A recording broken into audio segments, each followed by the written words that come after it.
Welcome to this week's edition of Flashback Friday, your opportunity to get some good review by listening to episodes from the past that Jason has handpicked to help you today in the present and propel you into the future.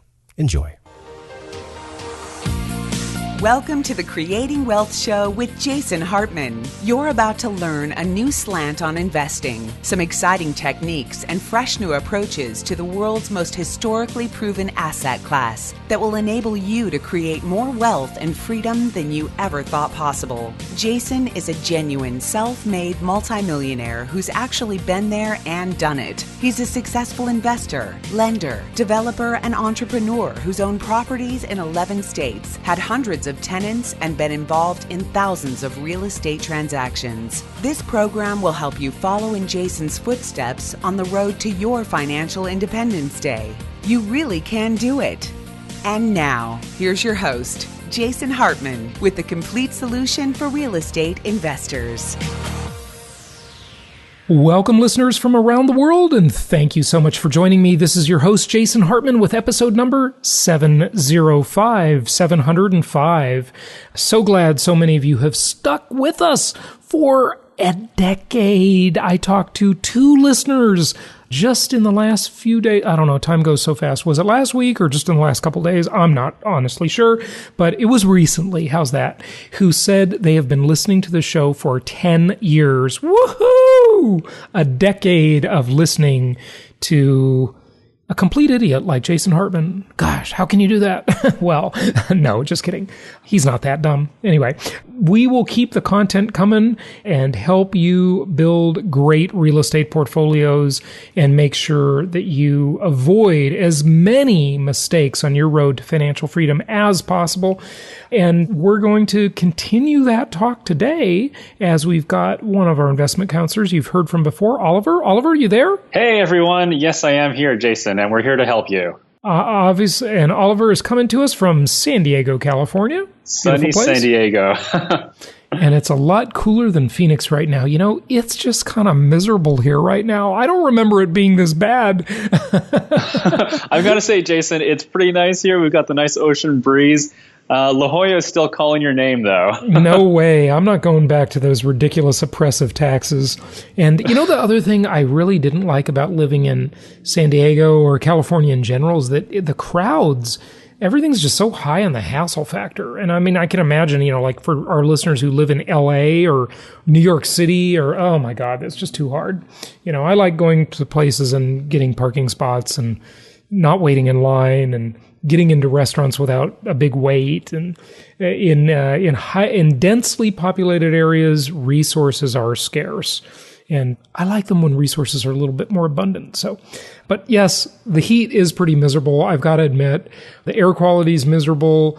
You know, kind of a thing you get in living in Scottsdale or any place like this in the summer is you get a little bit of cabin fever. It's sort of like how people in inclement climates back east must feel during the winter. We kind of get it out here too in a different way. I mean, you can go out, but it's not very pleasant outside. At night it's okay, but in the daytime, oh my God, just you got to stay in. I've got to say, I lived in, you know, I'm from Canada and I lived there, you know, just about my entire life. And during the winter, it got really cold, as you know. You're not really up there all that much, but minus 30, minus 40 was pretty typical where I was at. And cabin fever, you definitely get it because you are indoor the vast majority of the time. So you tend to try and head down south, whether it be San Diego, the Caribbean, Mexico, just about anywhere to get away from the cold for at least a week or two. Yeah, that's true. But I got to tell you something. There is one benefit to places like that. And if you've noticed this, folks, you know, this is a theory that I developed a long time ago when my mother sent me to upstate New York in 9th grade, which I really hated her for that at the time. But ultimately it was a good experience. I think it was good for me. She sent me to live with my grandparents in upstate New York in 9th grade. And I went to the same school she went to, Letchworth Central School, which is the school out in the boonies.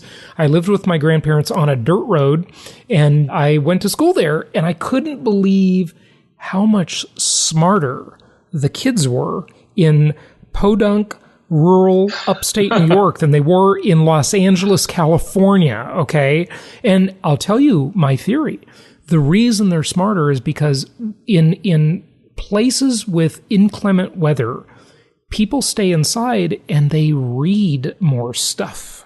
They're, in places like Southern California or Arizona, 8 months of the 2/3 of the year, our weather is freaking awesome here. I think it's the best in the world. Not right now, but 2/3 of the year, really 3/4 of the year. It's pretty phenomenal here. In places like this where it's beautiful all the time, you're outside and you're not reading and learning. You're out socializing, bike riding, doing, nice, cool things, but you don't get as smart. If you're stuck back east in the snow, sitting at home, you're going to read some stuff and develop your brain a little more. Am I wrong? I don't know. I think that there's different ways to be looking at that, because as a Canadian, I was out there. I'm skiing. I'm out doing, I'm on skidoos. I'm out doing, snowshoeing around. If not, you're going to like sugar cabins. There's so much you can do, even though it's minus 20, cabin? Minus 30. Wait, what's a sugar cabin? So in French, it's called... Is that like a gingerbread house? It is in the woods, but it's not some mystical place.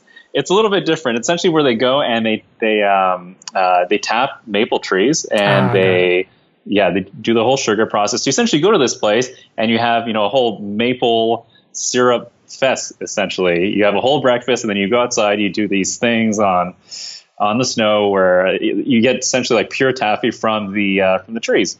And they show you the whole process, and it's fun, and you get the whole family out, and it's a good time. Okay, cool. Well, we do have to actually talk about real estate investing, which is the point of the show. So I won't debate this forever, but I will bet that you were not outdoors as much as the people in, say, Southern California or Scottsdale, where I live, or SoCal, where I grew up. That's where the weather's just really awesome all the time. I bet that wasn't as often. I just bet you people in that kind of weather stay inside more. But hey, Oliver, I don't know. Maybe that's the reason you're not as smart as the rest of your peers up there. Oh, you're going to punch me for that later, I bet. I totally disagree here. Well, put it this way. They haven't moved down here yet, so that tells you something. Well, they're either developing their brains or they're really dumb for staying in that cold weather. I don't know which, but anyway, you kind of left that opening wide open. I had to take it, so okay, let's move on. All right. Okay, grill me, and you can get back at me. Go for it. Maybe we'll have a Jason Hartman roast one of these days. Yeah, well, you could roast me on a lot of things. So you did an interesting little project. I had no idea you were doing this behind my back, nonetheless.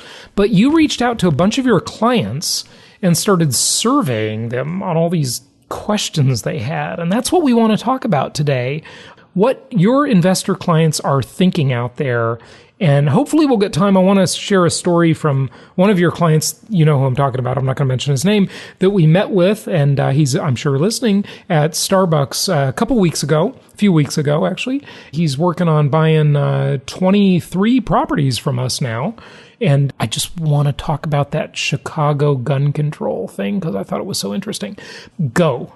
Tell us what you did. And what questions did the investors come up with? All right. So I reached out to a number of my clients, and I've got some really smart people, and they've got some really specific questions. But some of them also are those smart people from cold climates. They're from all over the place. I do not. I don't look at it that way. I essentially see that we're all incredibly intelligent, just to start with, by the fact that we're all in real estate. I'll to add to my earlier comments, right? And of course, nothing is always true. There are just sort of trends. But listen, the people that live in the warmer climates, maybe they don't study and read as much, but they have better bodies because they're working out and they're showing off their skin a little bit more, and they're probably happier. Okay, so advantages and disadvantages to each. There are certainly lots of studies that show living in bright, sunny climates affect moods and they make you happier. So there's give and take for everything. All So right. does that mean that if you move down here from the cooler climates, your IQ's going down? Is that the correlation here that I'm making? Well, I don't know if I guess maybe you're getting a little lazy intellectually, but you're happier and you got a better body. How's that? I think that's another Jason Hartman theory. That'll go on the 1,000-page book that I've These collected crazy here theories. for You know, you. I have a feeling I'm going to get some flack on that. Someone's going to say, I think you're going to get a lot of this. well, isn't that like racist or something? No, it's not. God, I swear you can't say anything in America anymore. It's ridiculous. Well, okay, here's what one questions thing do I've they got for you. Jason, if you were running for president, what would be your slogan? My slogan would be, I've offended everybody by now, so I'll never get elected. Well, I still think you would get some votes. Listen, I can't run for president because to run for president, you have to be, well, not to run, but to be president, you have to be born in the United States. And I wasn't born here. Oh, but wait, neither was Obama. Okay, here we go with another tangent. Oliver, get to these questions. All right, back to real estate here. Yeah. All right, so to start off, Jason, why did you start in real estate? I mean, you had so many different avenues you could have gone through when you were, studying in California and Southern California, or you grew up in Newport. So many different things going on at that period of time. Why real estate? When I saw that infomercial at age 16, and after growing up poor, and I grew up in Los Angeles, by the way. I lived as an adult in Orange County, but grew up in LA. When I saw that infomercial for Robert Allen, the real estate guru who has questionable stuff going on, he's a typical real estate guru guy. But, that really inspired me. It got me very interested in this real estate stuff, and it seemed like it was very accessible even to me, the poor kid from LA. And I got his book. I read 3 chapters. I put it down. My mom picked it up, read the rest, got really interested. And she said to me, when I was 18, I was about to graduate from high school, there's this real estate seminar in Anaheim. Why don't you go?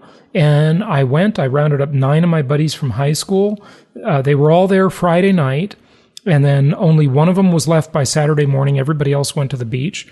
And by Sunday afternoon, when the thing was wrapping up, I was the only one that stayed the whole weekend because I just wanted it more than they did. They were more comfortable than I was. They had better lives. They had parents with more money. I wanted to have that. So that's why I think I was just more motivated. And that's one of the things that I think when you're less comfortable, you're more motivated. And so that's why luxury can kind of be the lull to apathy. So we always have to guard against that in our lives because luxury and comfort make us complacent generally as humans. We won't try as hard. And so sometimes intentionally making ourselves uncomfortable, I think that can motivate us.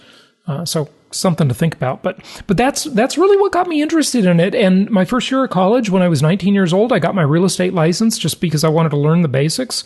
And then when I was 20 years old, I bought my first rental property and I made money on it. And then I bought another one and kept buying properties. And I just love it. I think it's the most historically proven asset class in the entire world, as you've heard me say before.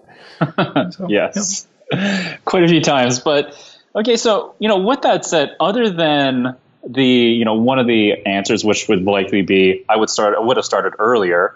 If you could go back in time and give yourself one piece of wisdom or advice, what would it be? It would be to buy properties that had cash flow rather than properties that were speculative.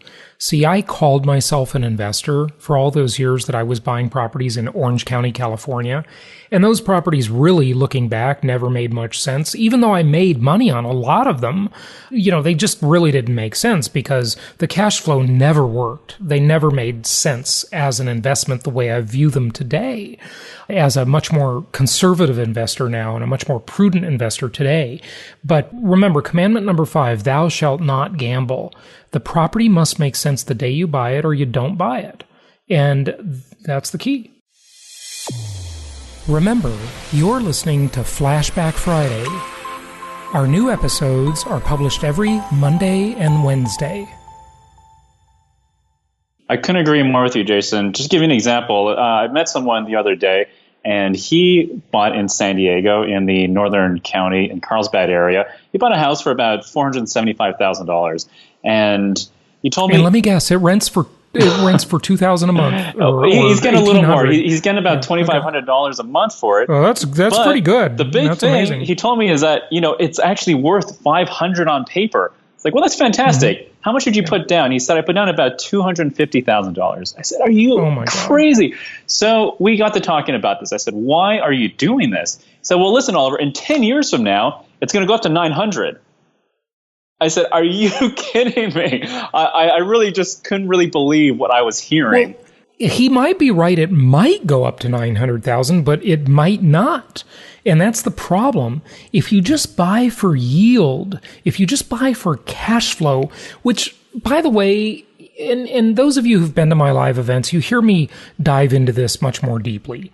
Cash flow doesn't necessarily mean you're buying for positive cash flow or a certain amount of cash flow per month, because that's all dependent on how much money you put down on the property, and it gets all murky. You're buying for rent to value ratio. That's the proper way to analyze an investment. And the rent to value ratio on that $500,000 house, even though he got a bargain on it potentially, maybe he's right, maybe he got it under market, which, hey, congratulations. It's renting for a 0.5 RV ratio. When your target is right around a 1%, it's double that.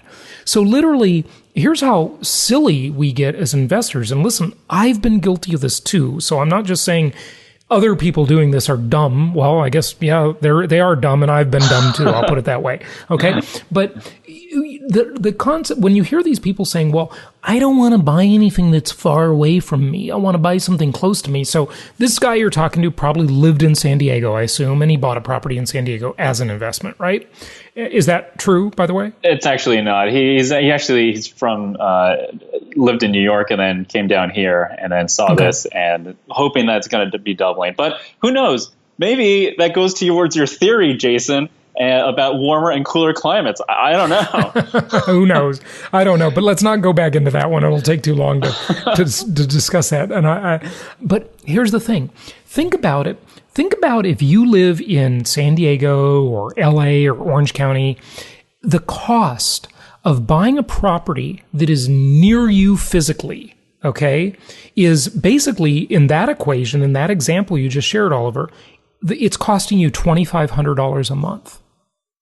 Because if you spend $500,000 on any property you see on jasonhartman.com, you're going to get around $5,000 a month for it.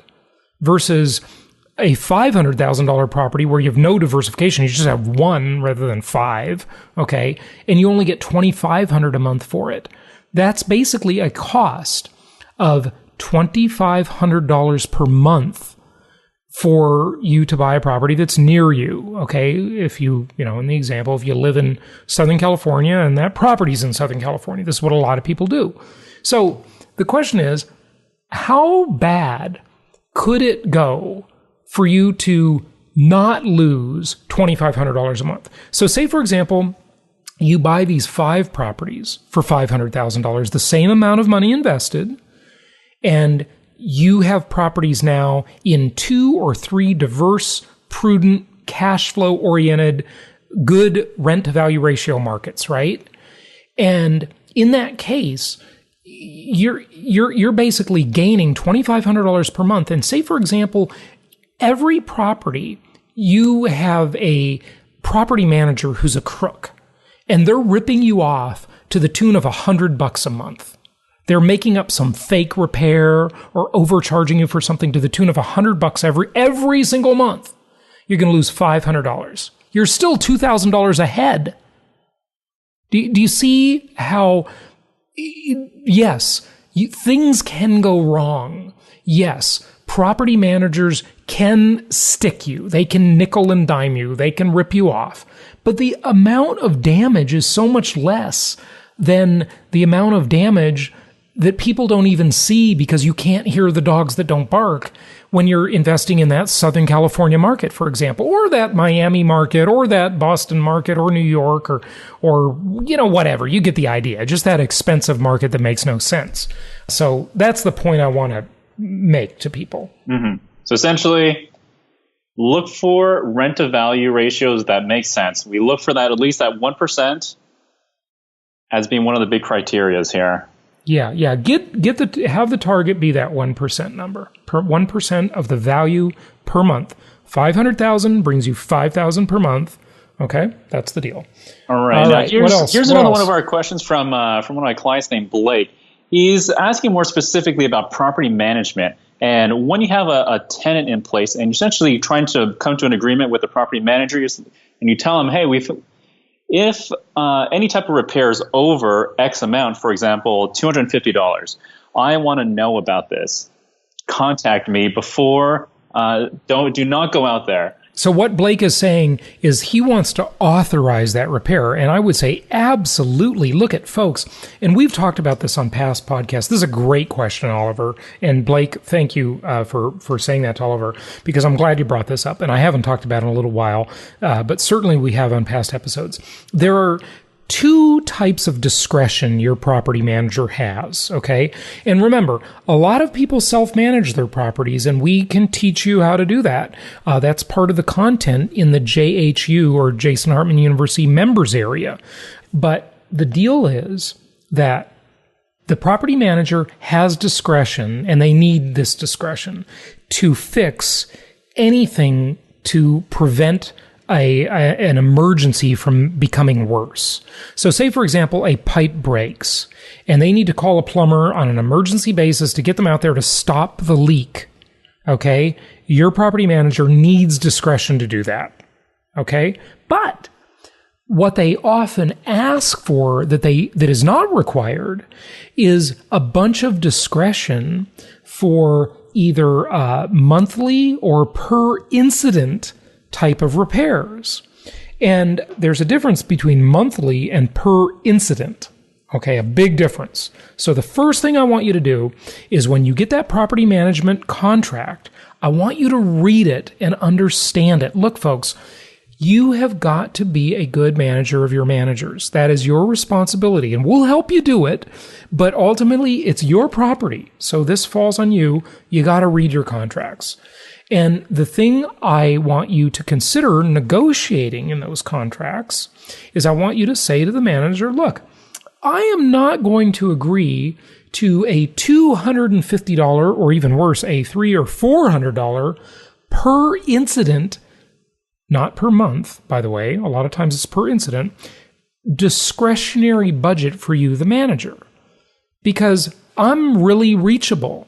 And you can just email me, or you can send me a text, or smoke signals, telephone calls. Voxer would be the best way to communicate ever invented in all human history. Make your manager use Voxer because it's the best way to communicate ever.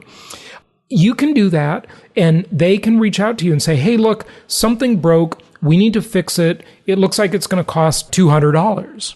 And then you can say yes or no, or get another quote. And I want you to make the manager send you a written quote. If it's a more expensive item, not if it's $50. Don't worry about that. But you should have discretion. And I think you should cap these discretionary items for the manager to maybe $200 per month. I did not say per incident. I said per month, because during a month, they could have 2 incidents, and suddenly there's $400 from your rent is gone at their discretion. And you got to watch this. Don't give them that much. Keep them on a short leash, as the saying goes.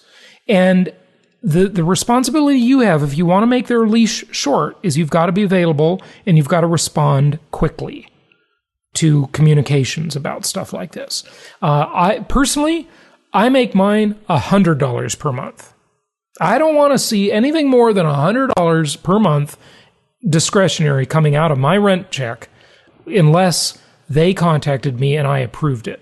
And if it's a big item, tell them you want 3 written quotes. And here, let me tell you one more thing about written quotes or written estimates. I call them quotes because if you call them an estimate, that means it's just an estimate.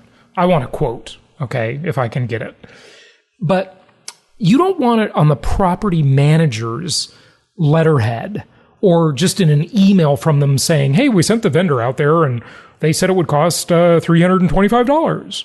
Well, who's the vendor? I want this quote from the vendor on their document. And their document, of course, would have their name at the top, Joe's air conditioning repair, and it would have their address and their phone number. And you could just call Joe up and say, hey, Joe, can you do any better on this? Part of this is really a matter of setting the tone with your manager and making them understand that you are paying attention. And once you kind of train them to that, you don't have to do it forever usually. You just have to do it at the outset or the first time there's an issue. Make sure they know you are an astute, aware investor who's paying attention, who's not going to get nickel and dimed. Okay? Exactly. And why this is such a huge topic as well is because investors out there, we're really here to help you. We want to make sure that your investments are performing well. We also want to make sure that you're cash flowing on your properties, that your funds aren't being gobbled up by all these little expenses here and there. Absolutely. Now, Jason, one last thought on this over here is what happens when your manager just goes out there and if you've got $100 cap per month, if they're out there spending $200-$300, what would be your recommendations on how to deal with that? Other than just changing property management companies? Well, first of all, if it's in the contract, they can't do it, okay? Because they have to follow that contract. I mean, look, they don't have to. People can just ignore contracts, but that's not going to happen too much, okay? And this is one of the other things is that we provide a lot of leverage over these managers because we've sent them a lot of business. So look, if you have a problem with your manager, I mean, not if it's a little thing, okay? But if it's an ongoing thing or it's a big thing, contact your investment counselor at our company and they'll help you with it. I mean, Oliver, look, you've helped clients that bought a property from you a long time ago and they reached out to you and they said, hey, I got this problem. And sometimes you just CC them on an email and Oliver or Sarah or Carrie or Fernando or whomever, whichever investment counselor can just chime in and say, hey, I don't think this is right. And when they see that there's some oversight going on, and especially when that's oversight from us, who gives them a lot of business, it matters to them. And they're going to take better care of you. Exactly. I can't say how right you are there. Whenever there are issues that come up that we need to get involved with, we are there for you. We're there for you to help you, the clients. Yep. Good stuff. Okay. Next question. Now, to move on to our next question over here. This is maybe a bit more of a personal one. I'm not sure if it relates to real estate. It probably does. But what would you say is the biggest mistake you've made, and how did it impact your life? Oh, my God. We don't have enough time for mistakes. There are too many to list. I don't know even where to go with that one. But I bought a jet plane. You bought a jet? Yeah, I did. So you should have known me then, huh? No, I bought a jet, but I never took delivery of a jet because during the Great Recession, the company making the jet, Eclipse Aircraft, went out of business. They went bankrupt, and it's really what I talk about when I talk about pooled money assets or pooled money investments. When you're investing in a stock, a bond, or a mutual fund, this is really kind of the same thing because what happened in that Eclipse deal is the executives basically skimmed a bunch of money off the top, okay? I mean, look, I believe they did, and other people believe they did. I don't know that it was ever litigated or proven, but, certainly they were paying themselves, they took salaries, they probably took bonuses. A lot of investors were very upset about it, right? And when I say investors, I say that because a bunch of people, a couple thousand people, put down big deposits on those planes. And then the company went BK and never delivered the planes. And so that's what happened to me. And I lost a bunch of money. What would you call your jet? Oh, I didn't have a name for it. But yeah. Never thought about that. I didn't get that close to delivery, unfortunately. But yeah, so the old saying, if it flies, floats, or the other F word, it's better to rent than buy. That's what people say. And I also had a big yacht too. I had a 48-foot boat too. And that was a huge waste of money. So, just rent these things, have them on demand. Don't buy. You don't need just like we did at the Venture Alliance back in San Diego. We rented this huge yacht. That was gorgeous. Fantastic. Yeah. And you know what? You just get on and off of it. You don't have to clean it, insure it, maintain it. You don't have to deal with anything. It's so much easier. So just rent stuff. It's sharing economy. Soon we're not even going to own cars. We're just going to do sharing economy type on-demand transportation. It's kind of crazy to own stuff in some ways. The point is you want the usability of stuff and you want to be able to use it and control it, or not necessarily actually own it yourself, because with ownership comes a bunch of responsibility. Now, of course, I don't mean that for investment properties, but in a way, you could argue, Oliver, that you don't really even own your properties if they're leveraged, because you only own maybe 20%, and the bank owns 80%. Now, they don't really own in the real sense, but they've put up 80% of the money, and you control 100% of the asset. It's a beautiful, beautiful thing. So in a way, it's kind of like having an option on the other 80% that you didn't even pay for. They loaned the money on it, and guess what? You outsource the responsibility of paying that to a tenant. You outsource the debt to the tenant. It's a beautiful, beautiful, incredible equation. It definitely is, and that's why we are in it. We love it. Here's another one for you. Based off, you've been doing this for about 12 years now, and obviously you've been able to help a lot of people along the way. And we've been able to hear from these great clients, many times on the podcast or at our events when they come. And, obviously what I've noticed is that our greatest reviews always come from our clients. But you've been able to impact so many people's different lives across this time. Based off everything you've done so far, what would you say that you are most proud of? Just a reminder, you're listening to Flashback Friday. Our new episodes are published every Monday and every Wednesday. I'm really proud of our business model and our team, our people. I think we've just got a fantastic team of people. Of course, you included, our other investment counselors and our other staff members who've been with us for many, many years. It's the type of environment where people, and I know this sounds totally trite, and if you don't know us and you've never done business with us, it probably sounds like total BS, okay? But you guys really care about the clients and you go to bat for the clients. And I just love that. I remember years ago during the Great Recession when Sarah came to me one day and she was having a hard time. Things weren't going very well. And she was just kind of getting started in the business. And she came to me one day when we had this big, expensive, overpriced office back then, Class A office building in Orange County. She came to me and she said, look, I really like this because I feel like we're really helping people. We're really doing something good. And I thought, that's when I knew I had a really good person because she wasn't just in it to make a sale. She really had to believe in something. And a lot of people are doing things they believe in, but a lot of people just aren't, So it goes both ways. And I just love our team. And I love that I don't feel like I have to manage all of you. You self-manage.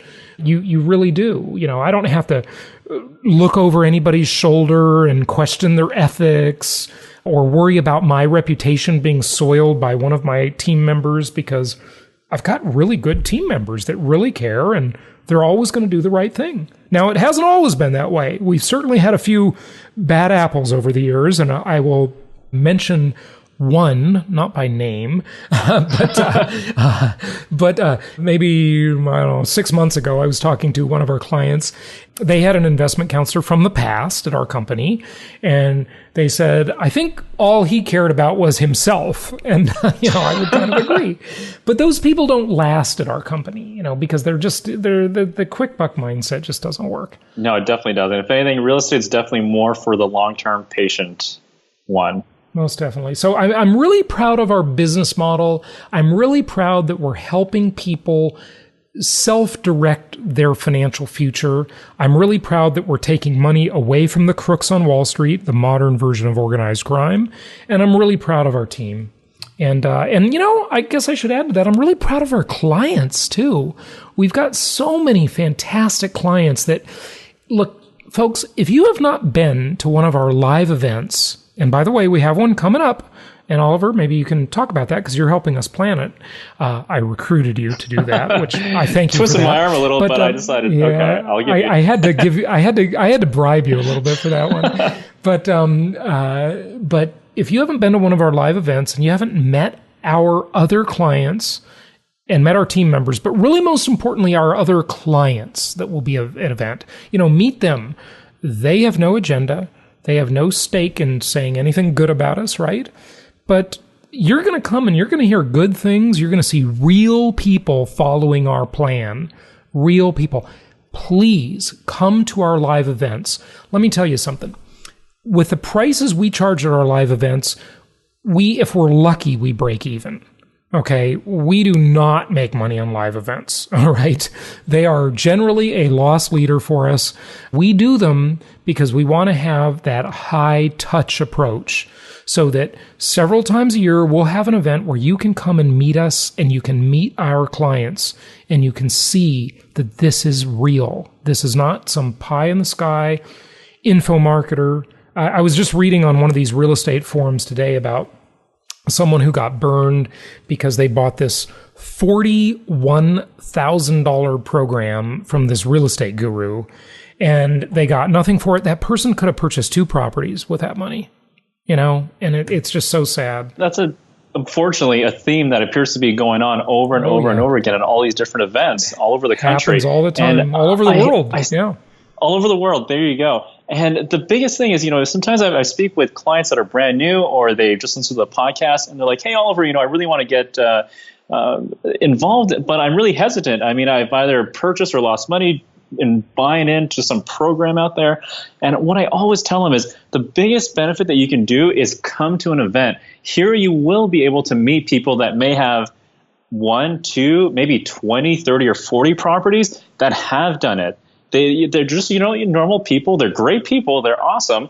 But it just goes to show you that it really can be done. And it really is possible. So just come to an event. For those of you that I know, you know my voice, come to an event. I'm talking to you specifically. First-time investors, come to this.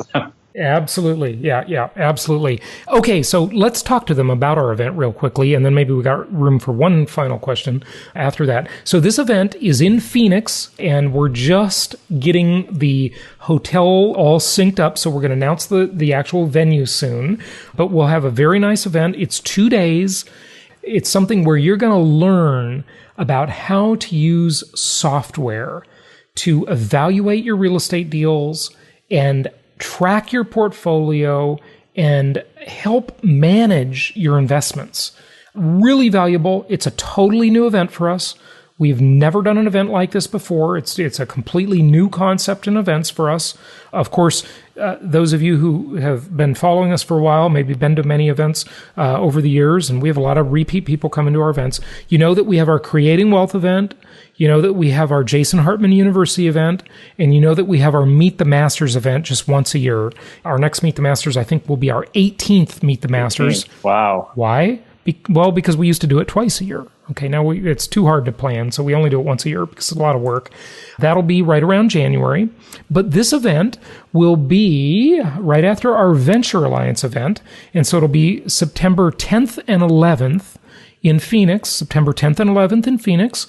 It's just going to be an awesome event. Oliver, anything else you want to say about that? It's going to be great. It's going to be fun. You're going to be able to learn. We're going to have a bit of a different format this time. We're going to do a bit of a Q&A panel. We're actually going to walk you through a typical buying procedure, I guess you can say, from start to end. Best practices for acquisition, yeah. Exactly. And on the panel, what's really going to be helpful, too, is we're going to have the property managers as well as the providers there, the ones that are actually doing the rehabs on these homes. You're able to then ask them a bunch of questions that may have come up on some of your properties that you want to know, how would this property manager that may be a little bit different in a different market handle this? Or what would they have done for me that maybe the other one wouldn't? Let me tell the listeners something about this event. So one of the things we are attempting to do with this event is take a little bit of the weight off our Meet the Masters event. Because I think last time when we did Meet the Masters in La Jolla, San Diego, California area, last January, we had too many speakers and it was too rushed. So we're planning to have 4 local market specialists at this event. And we're gonna evaluate 4 markets. We're gonna do it mostly in a panelist format. So rather than letting them get up there and speak, and their speaking ability is sometimes good and sometimes it's pretty bad. Okay. Elizabeth, one of our wonderful clients who's a Venture Alliance member and helping us plan our Seattle event for Venture Alliance, which is the weekend before this, by the way, she said, Jason, let me come out and train your speakers, please. and the other speakers are great, but the local market specialists are not speakers. Okay. I can't wait for Elizabeth to do this. I guess. Yeah, she's going to be awesome.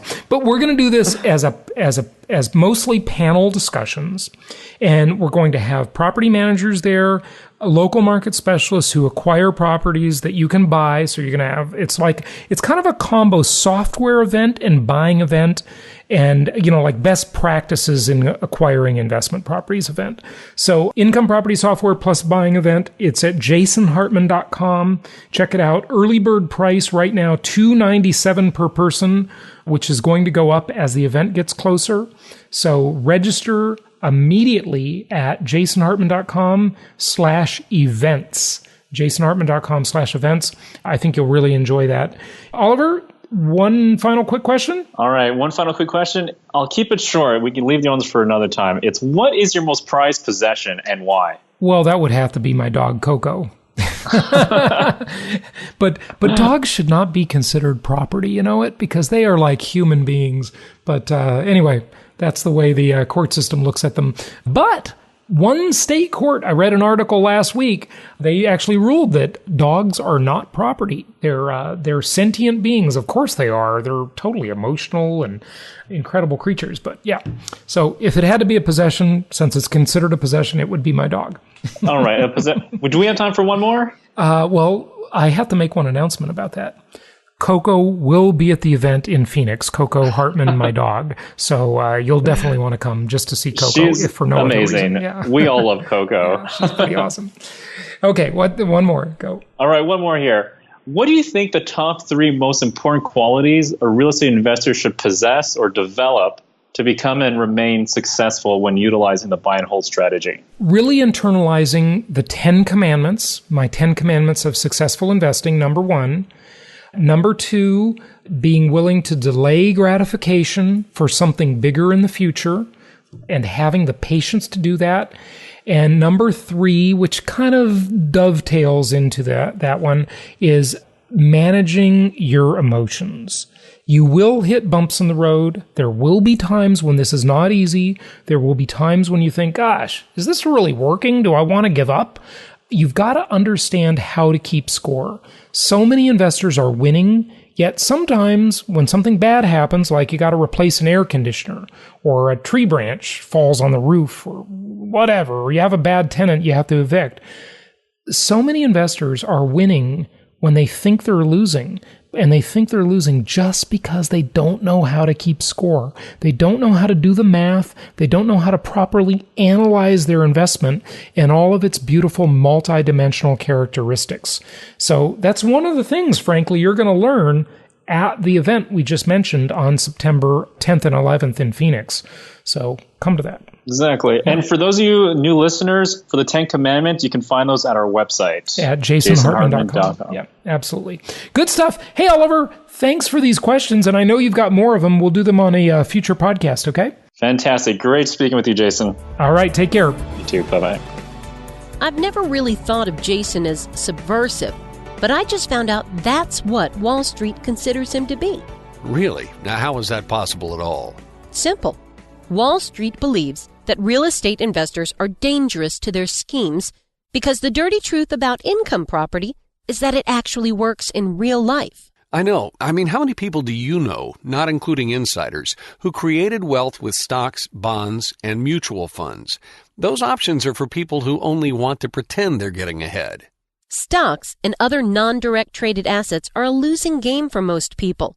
The typical scenario is you make a little, you lose a little, and spin your wheels for decades. That's because the corporate crooks running the stock and bond investing game will always see to it that they win. This means, unless you're one of them, you will not win. And unluckily for Wall Street, Jason has a unique ability to make the everyday person understand investing the way it should be. He shows them a world where anything less than a 26% annual return is disappointing. Yep, and that's why Jason offers a one-book set on creating wealth that comes with 20 digital download audios. He shows us how we can be excited about these scary times and exploit the incredible opportunities this present economy has afforded us. We can pick local markets untouched by the economic downturn, exploit packaged commodities investing, and achieve exceptional returns safely and securely. I like how he teaches you how to protect the equity in your home before it disappears and how to outsource your debt obligations to the government. And this set of advanced strategies for wealth creation is being offered for only $197. To get your Creating Wealth Encyclopedia Book 1, complete with over 20 hours of audio, go to jasonhartman.com/store. If you want to be able to sit back and collect checks every month, just like a banker, Jason's Creating Wealth Encyclopedia series is for you. This show is produced by the Hartman Media Company, all rights reserved. For distribution or publication rights and media interviews, please visit www.hartmanmedia.com or email media@hartmanmedia.com. Nothing on this show should be considered specific personal or professional advice. Please consult an appropriate tax, legal, real estate, or business professional for individualized advice. Opinions of guests are their own, and the host is acting on behalf of Platinum Properties Investor Network, Inc. exclusively.